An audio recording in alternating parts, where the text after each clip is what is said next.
delivered on a big-time request for Hogwarts Legacy by giving fans the ability to link their Wizarding World fan club accounts, formerly known as Pottermore, to their WB account for Hogwarts Legacy. This will bring over both the wand and Hogwarts house that was given to players on the Wizarding World website. The fan site also has a Patronus quiz, however, Avalanche didn't mention whether or not the Patronus would transfer into the game along with the wand and house. At number 2, in addition to the account link announcement, Avalanche also revealed special bonuses that will be granted to players who choose to link their accounts in the form of these House Fanatic robes, as well as this Beaked Skull mask. Even better, the robes will always match the house you're currently playing on, which is great for players who are planning on multiple playthroughs. Avalanche also confirmed you can link your account to get the rewards and still choose not to bring over your house or wand. This is mainly for players who prefer a different house or wand than the one they've been given on the Wizarding World website. And by the way, guys, if you're one of those people who isn't happy with your result, you can always delete your Wizarding World account, sign up again using the exact same email, and retake the quizzes. I would just make sure you do all of that before you link it to the WB account. For number 3, with all of the recent trailers, it would be easy to forget some of the smaller updates Avalanche has given, starting with an updated FAQ. They officially confirmed no playable Quidditch, which we reported on here back in July. The updated FAQ also has an interesting answer regarding morality in Hogwarts Legacy. It states, Hogwarts Legacy does not have a morality system, but players will encounter various quests and storylines that will influence the witch or wizard they choose to become. Considering we already know we'll have an opportunity to decide between at least a few different choices throughout missions, this update has left me with more questions than answers. Do they simply mean there's no system that tracks our morality and choices, as in you won't forge a completely new path whether you choose to play completely good or completely evil? Or does it mean our choices won't matter at all? I find the latter hard to believe considering the reveal trailer said this. The choices you make now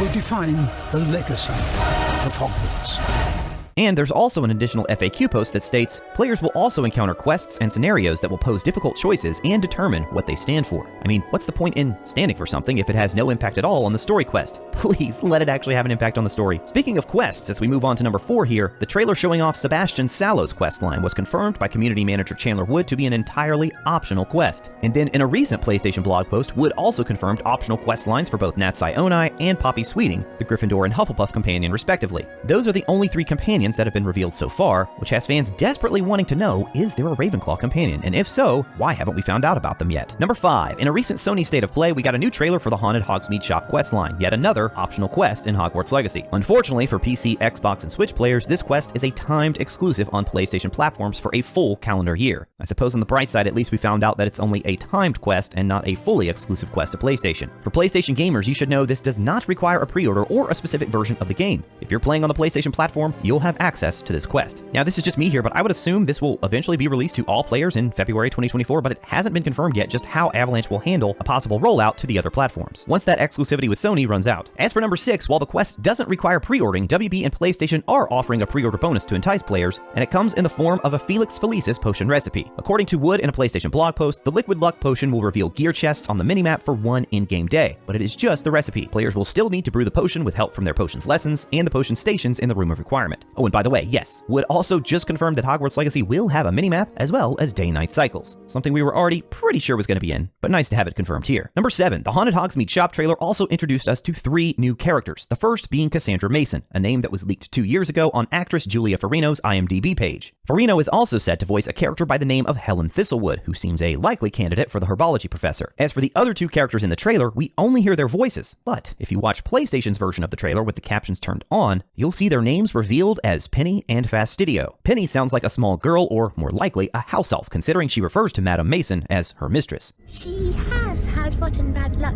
with the last few tenants. Fastidio, on the other hand, sounds like a malevolent being, and considering that the shop is haunted, many fans have guessed he could be a poltergeist who has taken up residence in the shop. Those who came before you just could not seem to escape the darkness.